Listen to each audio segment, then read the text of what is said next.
This is a story about the importance of truly knowing people. You may think you have a good read on someone, but in reality, you have no idea what they're thinking or what they're capable of. This happened maybe 4 or 5 years ago. The struggle of everyday life was starting to wear thin on me and my girlfriend Stacy. She suggested that we rent a cabin out in the woods just to escape for a few days. Naturally, I loved the idea, but I wasn't exactly rolling in the cash. So, she floated another idea. My best friend Randy and his girlfriend were close to us, so she suggested that they come with us to make it like a couple's getaway. It would be fun hanging out, and they would be able to pay for half the trip. I loved the idea, and when I presented it to Randy, he was on board immediately. Since we were taking this trip in the middle of winter, we wanted a cabin with a fireplace, and somewhere that would just give us that warm and cozy feeling. Stacy found a place, and we booked it for the end of that month. We were excited, and started planning meals, and other fun stuff to do at the cabin. Less than a week until the trip, Randy and his girlfriend broke up. The breakup was sudden, and it didn't end well. Stacy and I tried to figure out if we should offer Randy his money back, or just not say anything. We really didn't have the funds to do this alone, but it's also not fair to make Randy pay for half of the trip that he's not even going on. I called Randy to talk about it, and he told me not to worry about it. I offered several times to give him his money back, but he insisted that we still go and have a romantic getaway. When I told Stacy the news, she was excited, and we started getting pumped for our trip alone. The next day, which was only a few days before the trip, Randy told me that he found someone else to go on the trip with us. I told him that I wasn't crazy about that idea, and when Stacy heard, she agreed. We didn't really want with some random rebound that even Randy barely knew. I tried explaining to him that travel compatibility is a real thing, and that we know nothing about this woman. Randy begged, and after a few minutes, he talked me into it. He offered to pay for my entire portion of the trip, and he promised that his new girlfriend would be cool, and that we would love her. Stacy and I were not happy. We knew the trip had the potential to end in awkward disaster. That alone would be a horror story. It took a little while, but we decided that we were going to make the best of this situation. The weekend finally arrived, and we carpooled to the cabin together in my truck. Randy introduced us to his new girlfriend Lucy. She seemed sweet, and even a little quiet. Stacy and I are not shy, and we can be loud and annoying. We spent most of the drive trying to get to know Lucy, but she wasn't very talkative. I barely knew what her voice sounded like by the time we got to the cabin. The trip started fine. We all got settled in, and we were just hanging around the fireplace chatting. Stacy and I love playing card games, but we especially love Uno. We just love its simplicity, and we could play it just about anywhere and anytime. So, Stacy suggested that we play Uno, and everyone was on board. Even Lucy seemed like she was finally starting to come out of her shell. During the Uno game, we witnessed our first red flag of the weekend. When Stacy called Uno, indicating that she only had one card left, Lucy looked over at her, and with rage and anger in her normally mousy voice, she started to rip into Stacy. We all kind of laughed at first, thinking she was kidding around, but that made it so much worse. Lucy started to go insane. She was screaming that Stacy must have been cheating, and there's no way she could have only had one card left. Stacy was defending herself, and Lucy just kept acting like a toddler and screaming about her cheating. I'm not being sarcastic when I say she was screaming about Uno with people she barely knew. Even if Stacy was cheating, which she wasn't, this was an outrageous overreaction. When Randy tried to calm her down, she threw all her cards and left the living room. He apologized to us, and we just laughed it off. Later that night, Stacy made dinner, and Lucy seemed completely fine now, almost like she didn't throw a temper tantrum a few hours ago. This is red flag number 2. While we were eating, Lucy started to overshare details about her and Randy's personal time together. Things you don't say to others in public, like very private and personal things that I'm not going to mention in the story for Randy's sake. I could tell he was embarrassed. I just kept trying to crack jokes and change the subject. Eventually, she stopped, and the four of us didn't do much for the rest of the evening. That night, Stacy woke me up in the middle of the night and told me to listen. I got up, and I could hear Lucy and Randy arguing. I couldn't fully understand what they were saying, because the bedrooms were on opposite ends of the cabin, and we had our door closed. I could just tell by the tone of the arguing, and inflection in the voices, that they were clearly fighting. The awkwardness of this was crazy, and we didn't want to make Randy feel any worse, so we pretended that we didn't hear it, and we decided not to mention it the next day. The next morning and day were uneventful. Randy seemed distant, and we barely saw or heard from Lucy. It wasn't until that night that things got weird. At some point in the middle of the night, I woke up to Randy standing over me. It scared the hell out of me. I asked him what he was doing, and he looked terrified. He asked if he could stay in our room tonight and if we could keep the door locked. I was confused and asked him if he could explain why. Apparently, he woke up during the night, and Lucy was standing at the bottom of the bed just staring at him. When he asked what she was doing, she just shrugged and said that she was watching him sleep just in case, whatever that means. He said they stared at each other for a moment, and then she just turned and walked out of the room. Several minutes later, she still didn't return to the room. He decided to get up and go check on her and make sure she was okay, and that's when he noticed something on her side of the bed. He moved the blanket a little bit, and right there on the bed was a large knife. That's when he decided to sneak over to our room. He quietly walked through the dark cabin trying not to make a noise. When he got to the living room, he heard Lucy humming to herself and wandering around like she was almost dancing. He said it kind of looked like she was sleepwalking, but worse. When she was almost at our bedroom door, the floor creaked subtly, and she stopped humming. She turned to his general direction, and in an ominous voice, she said, "I see you." Randy said that it didn't even look like she was looking at him, just in his direction. After that, she turned around and continued to hum and skip around the dark cabin. That's when he entered our room and locked the door. I was trying to process all of this, and at the same time, Stacy woke up. We were in the middle of nowhere, so we didn't really know what to do. Lucy could have very well just been in some sort of elaborate sleepwalking state, but I don't know if that explains the knife. While we were contemplating, we could still hear Lucy pacing around the cabin. A few minutes later, we heard the front door to the cabin slam shut. We opened the bedroom door, and Lucy wasn't there. Randy looked out of the window and saw Lucy heading into the freezing cold forest with a t-shirt and a pair of shorts on. Randy ran to his bedroom and screamed because the knife was gone. Stacy said we had to go out and get her and couldn't just let her wander in the woods in the middle of the night, especially if she was sleepwalking. Randy was terrified and wanted nothing to do with his new girlfriend. Stacy went back to our room and started putting on warm clothes and a jacket. Randy was pleading with her to just call a park ranger or something. I've known Randy my entire life, and I've never seen him this scared. During our brief discussion in the bedroom, we heard the cabin door open and close again. We all got quiet and listened intently. We heard Lucy stomping down the hall toward her and Randy's bedroom. She was still humming. We stayed in our bedroom that night and didn't sleep at all. At 6 o'clock in the morning, we heard Lucy in the kitchen washing dishes. We all went out there, and she greeted us like nothing was wrong. Stacy and I chalked this all up to Lucy just being a bit off and Randy going through some of his own issues since he had just broken up with his long-term girlfriend before this trip. Everything we experienced the night before was weird, for sure, but it could be explained by sleepwalking or something like that.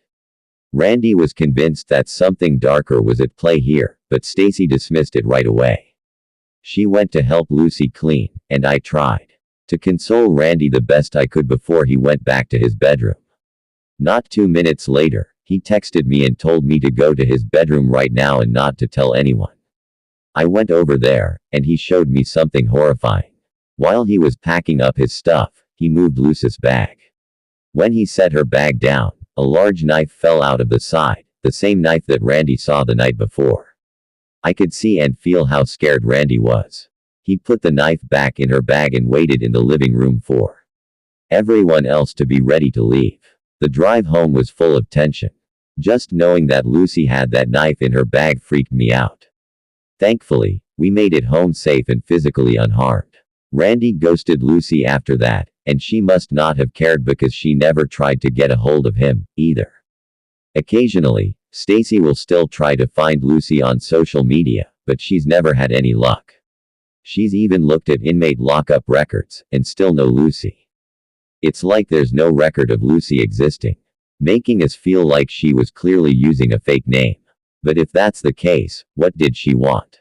I wonder if she intended to hurt Randy. Truly, I have no idea what to think about that weekend. The fact that she had the knife and there's no record of this woman just makes me think whoever she was, she had dark intentions. I guess it's good that for whatever reason, she didn't act on them. The last few years have really separated myself from the rest of the world. I've always been someone who likes to be alone, and I don't love the company of others except for some very few people in my life. A few years ago, I was at the height of my introverted personality.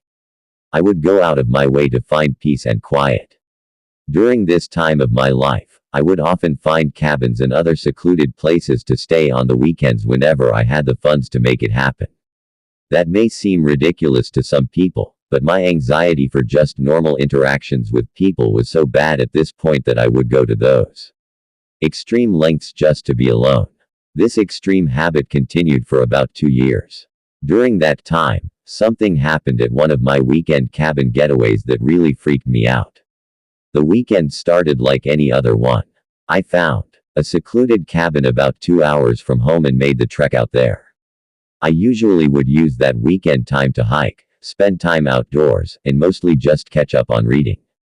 I love to read, and being out in the wilderness where it's quiet always helps me to relax and concentrate. I arrived Friday evening at the cabin, made a small dinner, read a few chapters of my book, and went to bed early. The next morning, I decided to take a long hike. I've always just found peace being outside in nature. Whether it's sunny, rainy, or even snowing, I just love being outside. While I was hiking through the woods, I could hear something behind me. The sound of twigs and branches snapping. You could assume that it was just the sounds of nature, but it sounded almost too deliberate to be natural. I tend to be irrational, so my mind went right away to somebody following me. But every time I turned around and scanned the surroundings, I was completely alone. I kept hiking for a little while longer, but that feeling of paranoia just kept growing. I planned on hiking a little further, but I decided to cut the hike short and head back to the house. I had gotten to a point where I wasn't even enjoying being outside anymore. That night was particularly rough on me. Maybe it was because of all the anxiety I was feeling on the hike earlier, but I just remember being sad. I decided to have a drink, and that turned into a few drinks. Once I started to feel the drinks hitting my system, I felt better, and all that anxiety from earlier slowly disappeared. I tried to read, but instead, I just put on some music and started to vibe. Around 11 o'clock that night, I thought I heard a knock at the door. I turned the music off and made my way to the door. The front door was a heavy wooden door, with 2 rectangular windows set into it. I looked outside and saw nothing, so I walked away, and before I could sit back down, I heard another knock at the door. I went back over to look out, and this time, someone was standing there, but it was too dark to make out any details. Before I said anything, I turned on the front light, which mostly illuminated the man standing out there. He didn't look scary or disheveled. It was the opposite of that. A clean-cut man with a suit was standing on the other side of the door. He was about 6 feet tall, had an athletic build, and was clean-shaven with a slicked-back haircut. This man was clearly out of place. He looked like he was ready for a business meeting, not a nighttime walk in the woods. I couldn't figure out why a man in a suit would randomly show up to a secluded cabin at 11 p.m. From my side of the door, I asked the man if he was okay and what he wanted. There was a weird and almost unnatural pause before the man answered. It was almost like he was processing what I was saying before he answered. Then he finally answered and said that he was driving with his girlfriend earlier. He claimed that he had spent hours walking around looking for her and now he's lost. He asked if he could please come inside so he could call someone for help. On its own, this was alarming and unsettling just because a random stranger appeared at the door in the middle of the woods. But one of the most unsettling parts of this was his lack of any emotion in his voice. This did not sound like a man who was lost and missing his girlfriend. He sounded completely void of emotion. I told him to back away from the door and wait at the end of the driveway and that I would call someone for help. He paused again and looked around slowly. With that same lack of energy, he said that he really needed to come inside. Something was outside and if he didn't get inside for help, he was going to be in trouble. The tension I felt at this moment is almost indescribable. I told him I was calling the police and that he could either wait outside or leave, but I was not letting him inside the cabin. As I walked away from the door to grab my phone, I heard him say that he wanted to hide inside the cabin. He was in trouble and he needed to hide inside. I grabbed my phone and that's when he started to aggressively pound on the door. I ran back to the door and I started to scream some vulgar things at the man outside. In the middle of my rant, I stopped yelling because I heard the man laughing. This was by far the most emotion the man had shown. I looked out the window and the man had his face practically pressed up against it. His face was just inches away from mine. I nearly fell over from the shock of seeing him so close to me. In a calm voice, he said, "Come on, Victor. Just open the door already." Somehow, this stranger in a suit knew my name. I was frozen for a few seconds and then without thinking, I dialed 911 and I told them that I was staying at a cabin and a strange man was trying to break in. As soon as I hung up the phone, I looked out the window and nobody was there. For almost 15 minutes, I waited for the police and I never once stopped looking out the window. During that time, I didn't see any movement outside. It was one single patrol car and when he got there, I opened the door and let him in quickly. I told the cop everything and he seemed concerned and confused. He told me that none of the other surrounding residents reported anything weird and this was the first time he had ever gotten a call like this. The cop was nice, and could tell that I was a nervous wreck. He suggested that I drive into town and stay at one of the hotels if I was still scared. I told him that I had been drinking and that I didn't feel comfortable driving my car, but I didn't want to stay there alone. He was nice enough to offer to drive me into town. As we were walking to the patrol car, I heard the officer make a weird sound, almost like he was shocked. I asked what was wrong and he pointed to the tires of my car in the driveway. My tires were deflated and it looked like they had been slashed. I started to unravel a bit and the cop did a good job of keeping me as grounded as I could be. He drove me to a nearby hotel and stayed with me in the lobby until I could get in touch with my dad. I stayed in that hotel that night and my dad came to pick me up in the morning and help me sort out the details of getting my car towed. The owner of the cabin reached out to me a million times to apologize, but I just didn't care. I wanted this experience to be over. I didn't even ask for a refund. Some people have floated the idea to me that somehow the owner of the cabin was involved in this nightmare or that the owner himself was the man in the suit, but I don't think so. The man had a picture of himself on his profile and the man in the suit looked nothing like this guy. I never got any answers and I'm sure I never will. I still get chills to this day when I think about that night. Even seeing those stupid prism windows freaks me out. I hate knowing that somewhere out there, this man is potentially still terrorizing people. About 6 months ago, my father passed away. I'm not looking for any sympathy or anything like that. I didn't have a good relationship with the man. He wasn't a bad guy. He just didn't know how to be a proper father to me specifically. At a very young age, I realized that I was nothing like him. I knew I wasn't going to become the person he wanted me to be and I know that bothered him even if it was just subconscious. Fast forward to 6 months ago, when my father passed, and I was surprised to see that he left me his cabin in his will. I've had friends tell me that this was my father playing one last joke on me, but I don't think that's the case. I think he knew I would sell it and I think that's what he wanted me to do. After some of the boring paperwork details, I was told that to sell it, I needed to go and clean it up and maybe fix some of the things that needed work. I used that as an excuse to stay at the cabin one last time.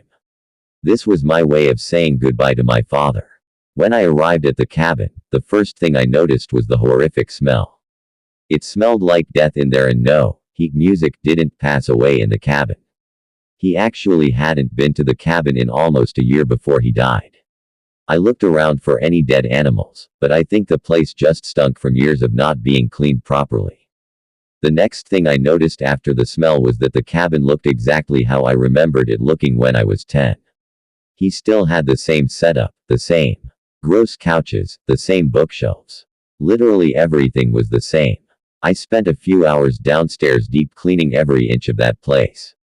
Luckily, my father fixed the roof a few years ago, so that was the one thing I didn't need to worry about. While I was going over my checklist of things I wanted and needed to do, I kept hearing noises coming from above me. Like the sound of rustling and movement. That's when I remembered that he had an attic in this cabin.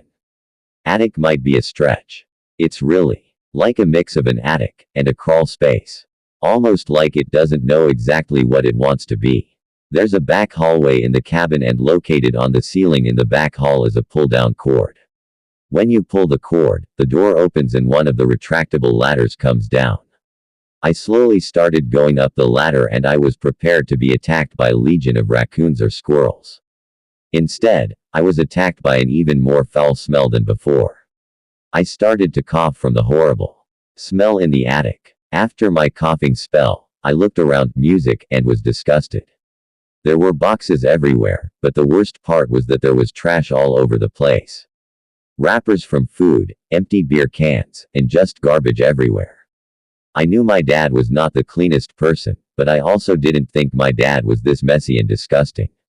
I picked up some of the trash, but I only stayed up there for a little bit. The smell was horrible and I was tired from cleaning downstairs. I wasn't mentally prepared to go through all the boxes and deal with the upstairs at that moment. I took out a bunch of trash and decided that I would clean upstairs tomorrow. Not long after, I went to bed. I put some of my clean sheets on his bed and slept in his old room.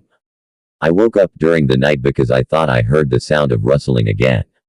I started to think that maybe the walls had some kind of animal infestation.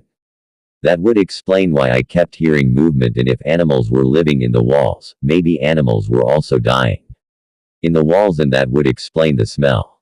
The only problem with my theory was that the sounds I kept hearing were clearly coming from above my head in the attic. Since I wasn't sleeping very well, I decided to plug my nose and go check it out. When I got to the back hall, I noticed that the attic door latch was open and the ladder was hanging down. I thought that was weird, but totally possible that I didn't shut the door all the way and maybe the wind or raccoons knocked it down. When I went to latch the door, I noticed another snack food wrapper on the ground at the base of the ladder. I couldn't believe there was more trash. I picked it up, stormed into the kitchen angrily, and threw the trash away. I grabbed a water bottle, went to the living room, and sat on the couch. It was dark in the living room and I knew I wasn't going to fall asleep again, so I decided to stay awake. He had a small end table next to the couch with a little lamp on it. I turned on the lamp and it wasn't very strong. It was a low orange light, but it was enough for right now. Just enough so I didn't have to sit in complete darkness. I started to think about my father. Then I started thinking about my father in this cabin. I was thinking to myself, why would he ever hang out in that nasty, dirty attic when he has the entire cabin to himself? Even though the cabin was disgusting, it was a lot nicer than a dirty attic. While I was sitting there, I looked over to the corner of the room and I saw something weird. It looked like a blanket covering something next to the recliner. That alone wouldn't be weird. What was weird is that I cleaned that entire downstairs earlier and I don't remember a blanket covering anything. I slowly got up and started to approach the blanket. I froze in my tracks. I was a couple feet away from the blanket and I noticed something that looked like the bottom of a boot protruding from the blanket. I slowly took a step back and tried to focus my eyes in the mostly dark room. I was staring right at the blanket and I watched the entire blanket shift. It was clear to me that someone was under this blanket. I wasn't hearing animals earlier. I was listening to the sound of a person moving around. I stood there for a second just watching the blanket. The more I stared at it, the more I realized how obvious it was that a person was hiding there. I could clearly see the blanket moving up and down from whoever was breathing underneath the blanket. I didn't want to find anything else out about this person. I slowly retreated to the kitchen, grabbed my phone and keys, and sprinted out of the cabin. I ran to my car and started it and started backing down the long driveway. While I was backing out, I looked up and saw a scary-looking, mangy man run out the door. He didn't chase my car or anything. He just ran outside and stood in front of the cabin. I called the local police department and reported this to them.